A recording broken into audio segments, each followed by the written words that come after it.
Hey guys, what's up? Here today showing you my record collection. I'm going to jump right into this. Going to tell you first off though, I've got about 10 other records that you're not going to see in this video. Because the way I'm going to do this is, since I started buying records, I'm buying a lot at a time for very cheap. So my collection is growing so quick, much quicker than my CD collection ever would have grown. Because records are so cheap when they're used and they're so easy to get at thrift stores and stuff like that, that it's just growing so quickly. So I'm going to do updates in chunks of my collection as I listen to the albums. These are just the albums I've listened to here, and now I've got about 10 others over there, and now I've got some coming in the mail.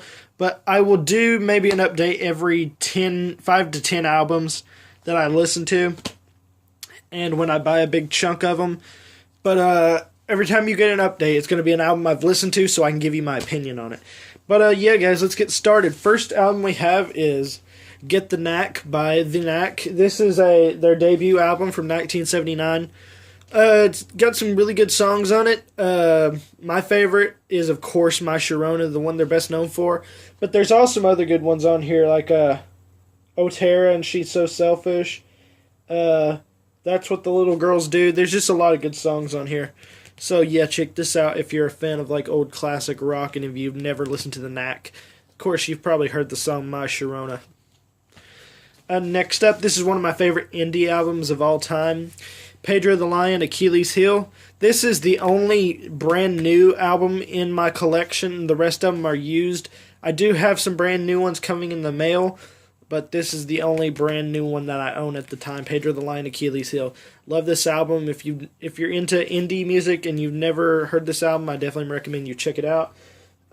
Some good songs on here. All of this album is really good, but my favorites are Bands with Managers, Foregone Conclusions, The Fleecing, Keep Swinging, and The Poison. Those are my favorite songs on this album.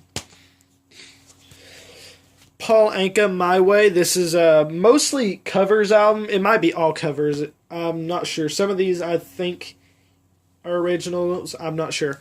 This guy is an old doo-wop singer from the 50s and 60s and 70s.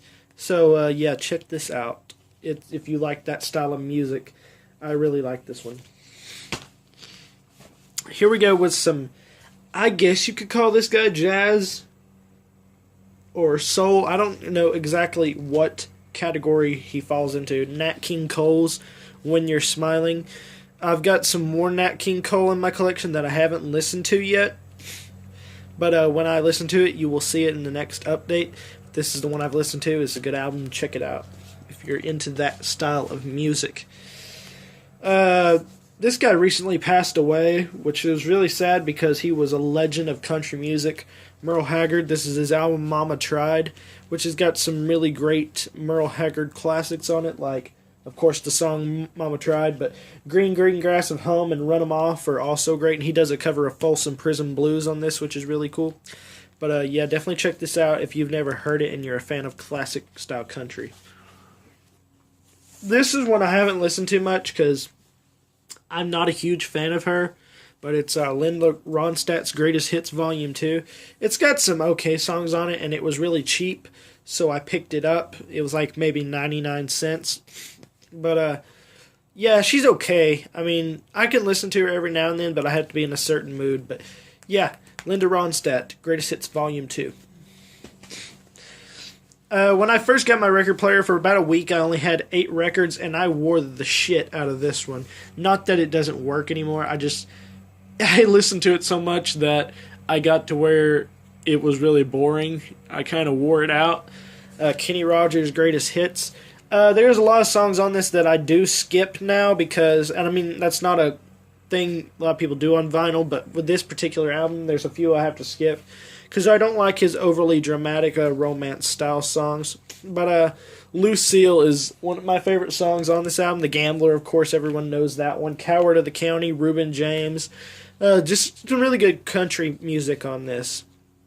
But like I said, I gotta skip the dramatic stuff because it's not really my style. I mean, I can listen to it, but just not when Kenny Rogers does it. I'm not sure. I don't know much about this guy. It's Jerry Vale, and this is his album With Love, Jerry Vale. It's a deluxe, a little bit of a gatefold there. It's a 2 record set, just 20 songs. I guess it's supposed to be his greatest hits, but it's okay. I haven't listened to much of it. He's kind of a vocal pop singer, sort of Frank Sinatra style music. Phew, I forgot I had this. Freddie Fender. This is his album, The Story of an Overnight Sensation. Okay, so Freddie Fender, he is a very cheesy artist from the 70s. But I think he has a lot more talent than people give him credit for. So, and if you don't believe me, you need to listen to this album, because listen to songs like Donna, Money. Just listen to his non-country style stuff, more rock and roll style stuff. It's pretty good. This is my favorite bluegrass group, Flatt and Scruggs. This is their album, Folk Songs of Our Land. As you notice, I've got a lot of country and bluegrass style stuff because where I live, that's mostly what you find in the flea markets, but that's not the only kind of music I listen to, so don't get that idea. Like I said, I've got some new stuff coming in the mail, and none of it's country and bluegrass related. Not that I don't like country and bluegrass, but that's just mostly what I have access to, and I am picking it up because it's cheap, and I like this kind of music as well as the other stuff I listen to. But this is a good bluegrass album where they sing a bunch of folk songs, as the title obviously tells you. Check it out. It's pretty good. Here we go, some disco. Donna Summer, Love to Love You Baby. Donna Summer's alright. I mean, the song Love to Love You Baby is like 16 minutes long, which is probably the longest disco song I've ever listened to. And they say disco's dead, but I think it's still pretty good. I mean, disco can be pretty cheesy sometimes, but I like some of it. And the Bee Gees, of course. I like that kind of stuff. So yeah, check that out. Diana Ross self-titled album. I'm not a huge Diana Ross fan. I mean, I like her, and I haven't really listened to much of this album. Just a second, guys. I'll be right back.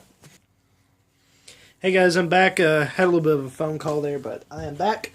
But, yeah, like I said, Diana Ross, not a huge fan of her, but I do like this album. The theme from Mahogany, Do You Know Where You're Going To?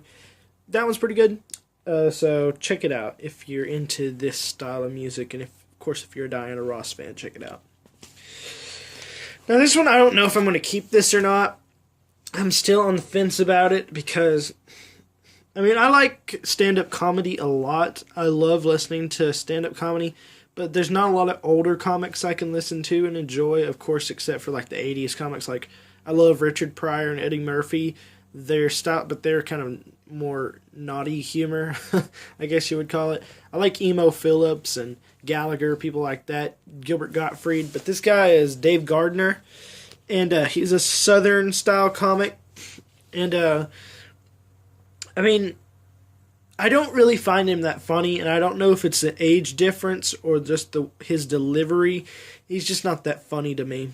But he does have this style that kind of reminds me of listening to my grandparents tell stories, which is kind of cool, and I enjoy that. But yeah, he's not that funny, so I may keep this, I may not, may give it away to somebody, I don't know. From Me to You by Charley Pride. Charley Pride is one of my favorite singers in classic country, so I love this album. Pierrot Joe is probably my favorite song on this album. That's the Only Way Life's Good to Me. Sweet Promises. Today Is That Tomorrow. Just some really good classic country. And you don't get a lot of differentiation in classic country, but what you get is usually pretty... The emotion in it is just so genuine, and that's why I'm such a big fan of classic country. And Charley Pride is one of my favorites. So yeah, check this album out. I'm probably actually going to listen to that again after I finish this video because I just want to hear it again. My Home is in Alabama by Alabama. I am not a huge fan of this 80s and 90s style of country. I mean, some of it's all right, but for most part, I don't like a lot of it. So this wasn't that great to me. I didn't even really know what kind of music Alabama was when I bought this. It was $1, and I knew the name. It was $1. It was cheap, so I figured I would finally listen to them and figure out what they did. I kind of expected more southern rock style music, which you get a little tinge of that every now and then, but it's not really the whole album, so it's okay, I guess.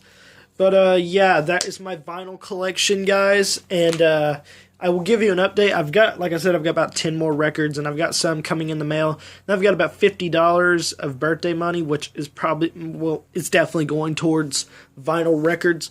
So I will be getting a lot more. And yeah, so look forward to the next video. That's what I've got so far for you, and thank you for watching, guys. I hope you enjoyed, and thank you, and I will see you later.